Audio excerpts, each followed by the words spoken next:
The first Sunday of the year is not a day of rest for Ohio State. These are Snap Judgments. That's Bill Landis, Jeremy Birmingham. I am Austin Ward. The Buckeyes back on the practice field getting ready for Texas, the Cotton Bowl college football playoff semifinal on Friday night.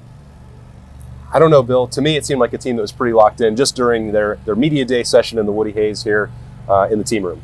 They are locked in. I think they're locked in because I had not considered this when the matchup came out, nor did I consider it when the bracket first came out.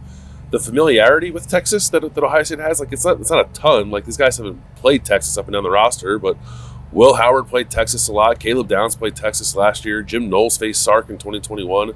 Ryan Day's team obviously faced Sark in 2020 when he was at Alabama. And I remember when Ryan Day said when the bracket first came out, like, hey, we saw Oregon, we saw Clemson. There were some things there that we recognized and we're familiar with.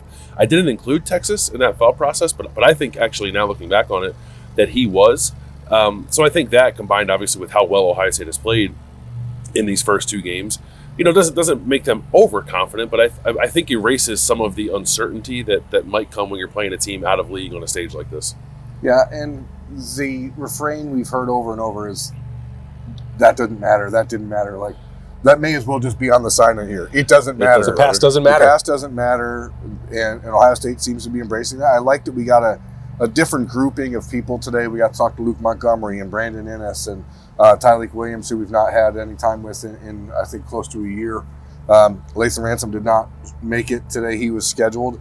He said he was feeling a little under the weather. I guess if you want, everyone is. Yeah, I mean that's going around. If you've been to Los Angeles recently, I bet you've been feeling ill. Yeah, that's what California does to people. But yeah, you see a confident group. But I thought it was interesting as we had this almost 2 hour long press conference. There's a clear goal from the Texas media to try and get Ohio State to step on its. You don't say. To step on its own tongue. At the very least, to establish Ohio State as the more physical, world-class team. You're matchup. Big favorites. They're a 6-point favorite. Texas. Do you think you're more physical than Texas? You guys are playing so well, and Texas blew a lead. It was strange. I think that's why the Cotton Bowl scheduled that Zoom, so they could make sure they could loop in the Texas media. It's a top-down rat poison initiative from Steve Sarkisian. It was very strange. I mean, clearly, if you saw the comments made from Steve Sarkisian on Friday, they were all aimed to get that response. So someone in Houston took the bait, I guess. Ohio State does not feel that way to me. That is not a group that is inappropriately confident, as I can see it. But they do know what they're capable of if they continue to play their best, and I think that's fair. Kudos to Ohio State's 7 players. They went 7 for 7, refuting that line of questioning. Yeah, they weren't going to get caught on that. They know better. Too many veterans out there. Too many veterans. Even Luke Montgomery at the end of his second year. He was the one. Who normally would, and maybe took it a little bit further. He, what did he say, Bill? I don't even remember what he said. Yeah, he a little more confident about it, but it still wasn't enough that it would actually get on Texas's bulletin board, which, I'm sure Steve Sarkisian was hoping for, as he has been fishing for a lot of that motivation for the last couple of days. And look, you push whatever buttons you push in the playoff. I get that part. But when you watch Ohio State, they have clearly found something internal that doesn't rely on the outside noise. And I don't know if that was necessarily the case for Tennessee. And Bill, we talked about this on Friday after Ryan Day's press conference. But when it comes to the next task at hand and what they're trying to achieve, this is as locked in as you've seen, or at least I can remember, for this collection of Buckeyes, that talking about the process of practice and getting treatment and extra film. And Luke Montgomery detailed some of that in a way that I hadn't considered, which is he said Keenan Bailey had counted up something like 975 extra reps that Ohio State had got because school is out, the way they've set up the practices, the way that it has been treated not as a traditional bowl game, but as a road trip. They're getting in a lot of work, and we've said that Ohio State seems to enjoy the work, and you're seeing the fruits of that in the previous 2 games. Now they're going to have to duplicate that again on Friday, but as they come back out to the practice field today, boy, it just seems like this building has been fully locked down. I thought it was helpful to see the video that Ohio State put out on Saturday night, like the highlight package from the Rose Bowl, and in that you got to see some of Ryan Day's pregame speech, and I think one of the players too, I can't remember who it was exactly, talking about what Ryan Day then talked about to us yesterday, which was like, they are motivated by maintaining this run, by still playing with each other. Like, you hear it and like, oh, that's great. That's good. That's what you're motivated by. Like, is that true? But then prior to the Rose Bowl, they were talking about that. So I'm glad to get that reinforcement, because if it was just like, if the only thing they were using to get themselves ready was like, I don't know, being doubted after the Michigan game, check that box. Getting revenge on Oregon, you check that box. It's like, okay, then what is it for this? Like, you don't want to be searching for that necessarily as you go into play a playoff semifinal. But if that message has been consistent throughout the entire playoff, then I think that then you kind of layer on top of that whatever you need to layer onto it, whether that's Will Howard never beating Texas or the Quinn Ewers impact of all this, right? Like, there's always things you can find within a specific matchup. But if the messaging from start to finish on this playoff journey is consistent, then I think that's going to serve Ohio State pretty well. It has to be that. It has to be that message. Again, we've talked ad nauseum this year about all these players that returned for Ohio State to win this national championship, right? And so Caleb Downs pushed back on the notion a little bit that he was only here to win a national championship, but he's not a guy who made a decision. He's also here to chew bubblegum, and he's out of bubblegum. Yeah, and he's out of bubblegum. But these other players, they had 3 goals. They had beat Michigan, win the Big Ten, win the national championship, and here they are again on the precipice of accomplishing none of their goals.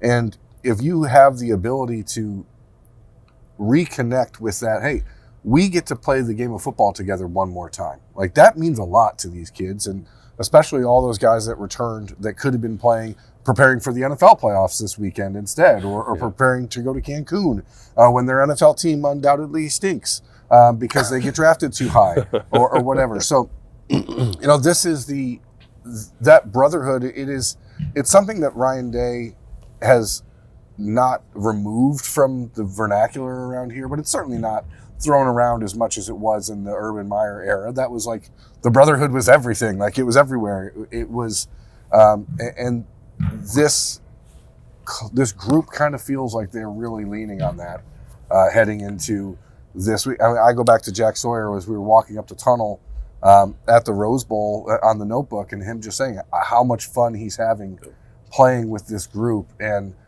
I can, from my vantage point, say it didn't always look like they were having that much fun, and they certainly seem to be now. Well, I think that's a really interesting point, Bern, because we have been around versions of the Buckeyes, and this is not to call any of them out or specify years, where you would talk about the brotherhood and you wouldn't actually see it in practice. Or in a game. In reality, you wouldn't see it translate to reality. Yeah. It was more of a theory. It was more hypothetical. And I'm sure that they felt like they were doing what they needed to.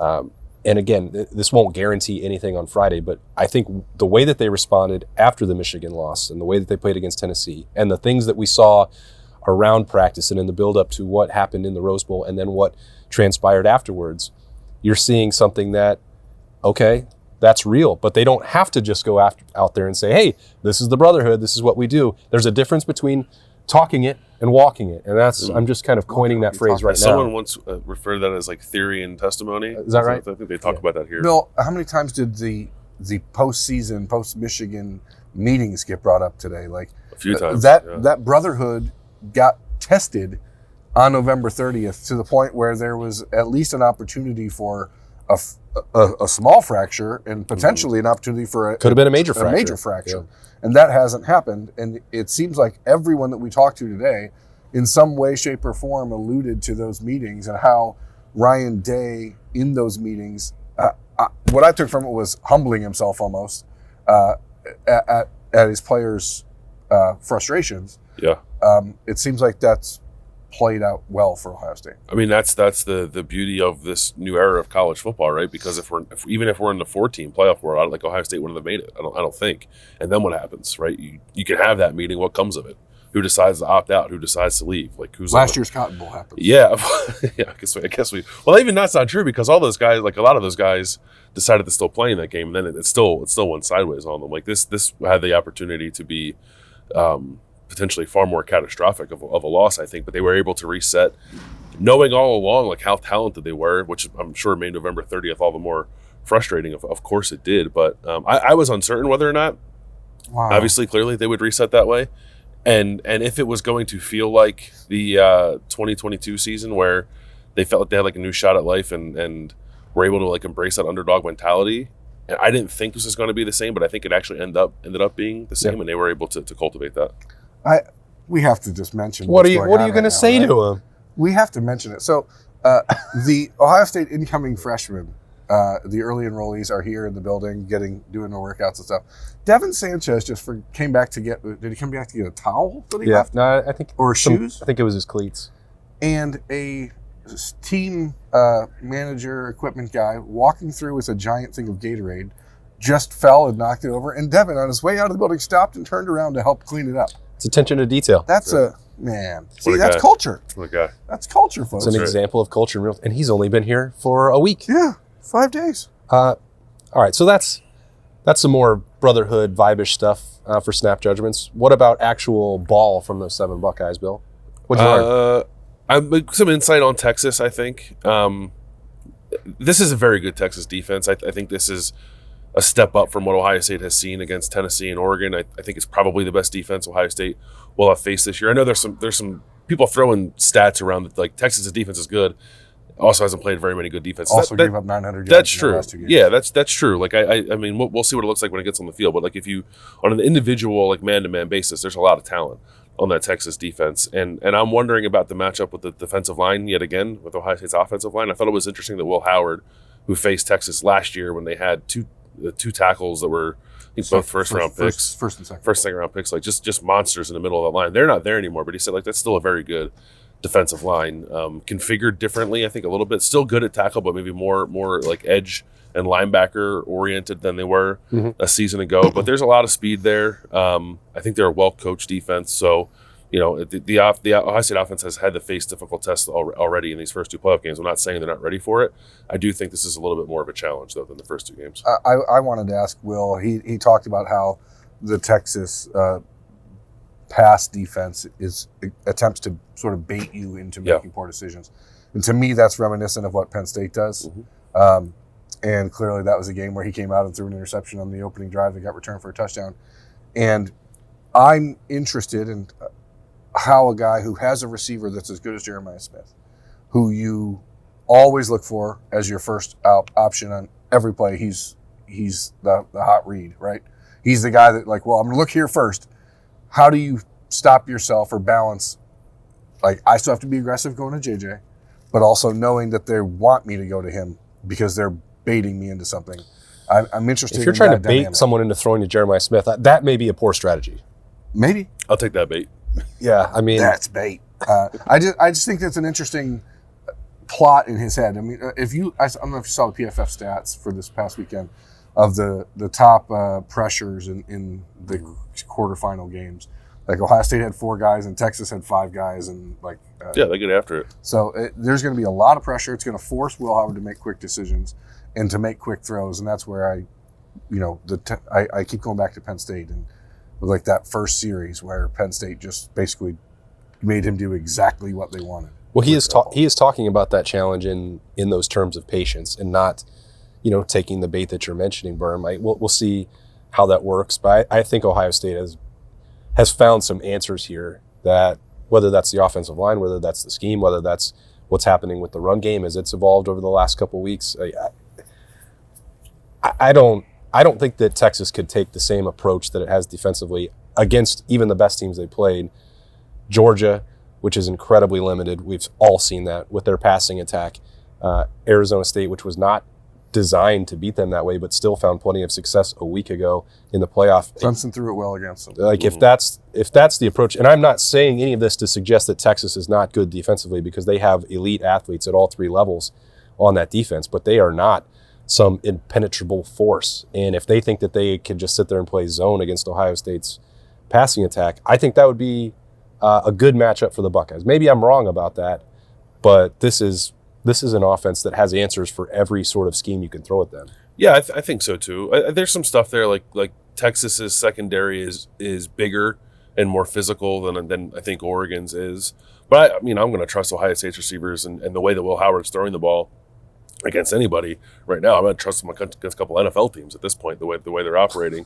It's just about what happens up front, and how aggressive Texas wants to be. Like if they're going to throw a kitchen sink kind of game at Ohio State's offensive line and see if those interior guys can hold up. See, like Josh Fryer gave up a couple pressures to Jordan Birch last week. Donovan Jackson's been excellent, but I think down the rest of the offensive line, it wasn't a perfect game against Oregon. It was definitely good enough, and this is just a step up in competition, and I think probably in defensive scheme. I think Texas's defensive coordinator was a Broyles Award finalist this year, if I'm not mistaken. So I'm not worried about it. I think that the aggressive slant that Ohio State has had to have in these first two games needs to persist. If they don't get a touchdown on that opening drive like they've done in these last two games, how does that change the tenor of things, and how does Ohio State respond to that? That's a bit of an unknown, but I think they're in the proper mindset. They clearly, with Ryan Day being more involved in the game planning, I think they've hit on some really good things. So it's not, like you said, it's not an insurmountable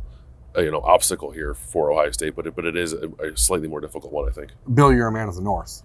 Try to be. But you're also a certified ball knower, a CBK. I fake it. A true man of the North must be both. Do you, is this Oregon defense the most, is this Texas defense the most complete defense Ohio State has faced at all three levels? Because I think it's pretty clearly the best at all three levels. Right? I think it definitely is, yeah. Trey Moore, Colin Simmons on the edge are very good. The tackles are big and athletic. Anthony Hill at linebacker is a stud.